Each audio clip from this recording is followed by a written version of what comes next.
ये खास है और खासकर युवाओं को। किसान नेताजी हमारे साथ राजेंद्र जी जुड़े हुए हैं, हम आपके पास आएंगे, लेकिन इसके पहले जयपुर के लोगों का बजट पर क्या कुछ रिएक्शन है वो आपको सुनाते हैं।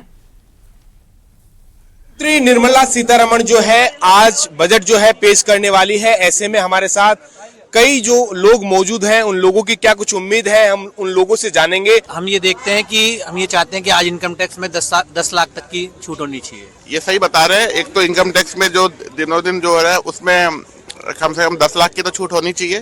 साथ में देश की अर्थव्यवस्था जो इस टाइम पे अमेरिका सत्ता परिवर्तन के बाद से थोड़ा सा जो डाउन हुई है उसे भी वापस से लाने के लिए ही बजट लाना चाहिए। आम आदमी की अपेक्षाएं हो, महंगाई थोड़ा कम हो, ये सभी अपेक्षाएं जनरल सभी लोगों के लिए, मतलब सब लोगों के अकॉर्डिंग ये बजट पेश करे। अगर कोई टैक्सेशन वगैरह भी है तो उसे ऐसी चीजों पे कम किया जाए जो मूलभूत सुविधाओं से जुड़ी हुई नहीं है।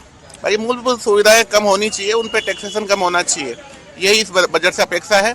और हमारी अर्थव्यवस्था वापस से पटरी पर लौटे, ये अपेक्षा है। मेरा ये कहना है कि देश का विकास जो हो रहा है इसमें और ज्यादा वृद्धि की जाए। इसके लिए जो भी साधन उपयोग करने हो सब किए जाए ताकि लोगों का मैक्सिमम विकास हो। इंफ्रास्ट्रक्चर के ऊपर खूब पैसा जो लग रहा है और ज्यादा लगे, डेवलपमेंट के लिए और भी जो फॉरेन से कुछ टेक्निक मंगानी हो वो भी मंगाएं और जो खुद डेवलप करनी हो वो भी करें। तो देखिए, तमाम ये जो लोग मौजूद हैं, इन लोगों को बड़ी उम्मीद है कि केंद्र सरकार का जो बजट है वो आम जनता, मिडिल क्लास के जो हित के अंदर यहाँ पर आए। आप क्या कहेंगे, कैसी आप उम्मीद करते हैं केंद्र सरकार के बजट से? मेरे पेट्रोल और डीजल ये सस्ता होना चाहिए, उन पे वेट बहुत ज़्यादा लग रहा है। और गैस, आम पब्लिक परेशान है गैस और इनके चक्कर में, ये सस्ता होना चाहिए, सबसे बड़ी बात। तो देखिए, सबसे ज्यादा लोगों को जो उम्मीद है केंद्र सरकार से वो ये है कि जो महंगाई है उससे राहत मिलनी चाहिए। साथ ही साथ में जो बजट, जो टैक्स का जो स्लैब है उसका दायरा और बढ़ना चाहिए। न्यूज़ 18 राजस्थान के लिए रोशन शर्मा की रिपोर्ट। ठीक है, तो आपने जयपुर के लोगों का रिएक्शन सुना। राजेंद्र यादव जी किसान नेता है।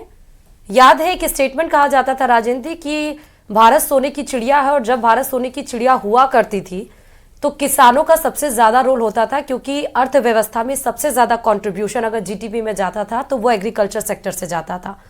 देश आगे बढ़ा और समय आगे बढ़ा, अब सर्विस सेक्टर ज्यादा डिस्ट्रीब्यूट करता है इकोनॉमी को। ऐसा क्या हो गया एग्रीकल्चर सेक्टर को, किसानी को, कि आज जो सबसे ज्यादा जीडीपी को डिस्ट्रीब्यूट करता था वो सेकंड पायदान पर आ गया। बजट में ऐसा क्या कुछ होना चाहिए कि किसानी, खेती आज भी सर्वोपरि देश की रहे, आज भी वो रीढ़ की हड्डी वैसी ही बनी रहे जैसे थी? देखिए, मैं आपकी बात आगे बढ़ाना चाहता हूं कि जो इकोनॉमी में जो है वो देश के किसान का जो हिस्सेदारी है उसको मैं करीब 2-3 साल पीछे ले जाना चाहूँगा। जब कोविड का समय था, जब सारी व्यवस्थाएं बंद हो गई थी, सब चीज़ें जो उद्योग थे वो बंद हो गए थे, उस समय की बात है कि जो कृषि क्षेत्र से 4.64% का जो इकोनॉमी ग्रोथ मिली थी वो कृषि क्षेत्र से मिली थी। तो कृषि क्षेत्र ऐसा नहीं कि अपनी कोई सहभागिता देने के लिए कहीं पीछे है, लेकिन कहीं ना कहीं जो आज कृषि जगत है वो जो राजनीतिक पार्टियां हैं उनके पेच के बीच में फंस गया है। आज राजनीतिक पार्टियां किसानों को या कृषि को जो है सिर्फ वोट बैंक के आधार पर जो है देखती हैं, इनका भला करने की बात नहीं है।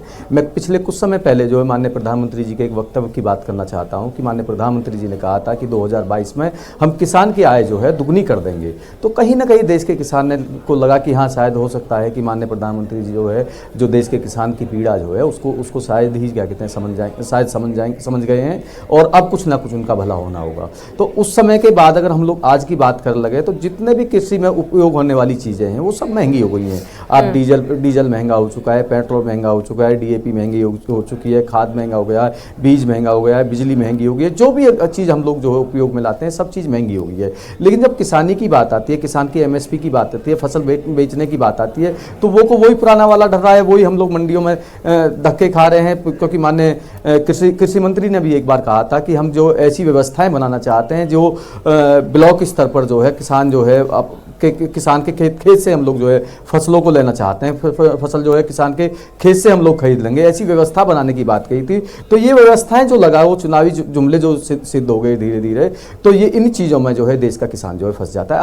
आज की जो नई जनरेशन है, आज कोई भी किसान जो है ये नहीं चाहता कि उसका बेटा जो है खेती किसानी करे। वो चाहे तो सोचता है कि भाई शहर में जाके कहीं पर भी मजदूरी कर ले या कोई और काम कर ले, लेकिन किसान अपने बच्चे को किसान बनाना नहीं चाहता है। ये कहीं ना कहीं देश की जो सरकारें हैं वो जो किसानों की अनदेखी कर रही हैं उसका असर आ रहा है। किसान आज भी बिल्कुल बेचारा जिस भी हालत में अपना काम कर रहा है वो देश को अन्न देने का काम कर रहा है। जब सरकार की तरफ से कोई विशेष चीज़ उनको नहीं मिलती है, उनकी मेहनत का मेहनताना नहीं मिलता है, पूरी साल से साल खेत में हम लोग मेहनत करते हैं, उसके बावजूद भी देखते हैं कि अपने पेट भरने के लिए हम लोग देखते रहते हैं कि बस अपना पेट ठीक से नहीं भर पा रहे, लेकिन देश को किसान अन्न देने का काम हम लोग कर रहे हैं। तो कहीं ना कहीं जो किसानों की अनदेखी हो रही है वो कहीं ना कहीं देश को ले डूबने का काम करेगी।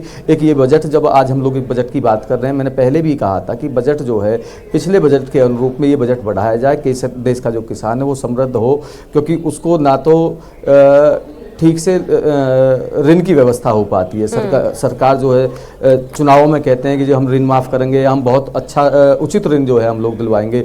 हम लोगों ने पीछे भी कहा था जो केसीसी हम लोगों को मिलता है उसकी जो लिमिट जो है बढ़नी चाहिए। अब देखने को एक प्राय आता है कि एक उद्योगपति जो है अपनी 1000 मीटर की फैक्ट्री पर जो है करोड़ों रुपए लोन लेता है, लेकिन अगर हम लोग कोई एक चीज़ अपना शुरू करने के लिए हम एक ट्रैक्टर भी लेने की बात कर रहे हैं तो हमें कितनी बड़ी ज़मीन जो है अपनी जो है गिरवी रखनी पड़ती है। वो दोहरा जो चरित्र जो चला आ रहा है किसानों के प्रति वो कहीं ना कहीं है।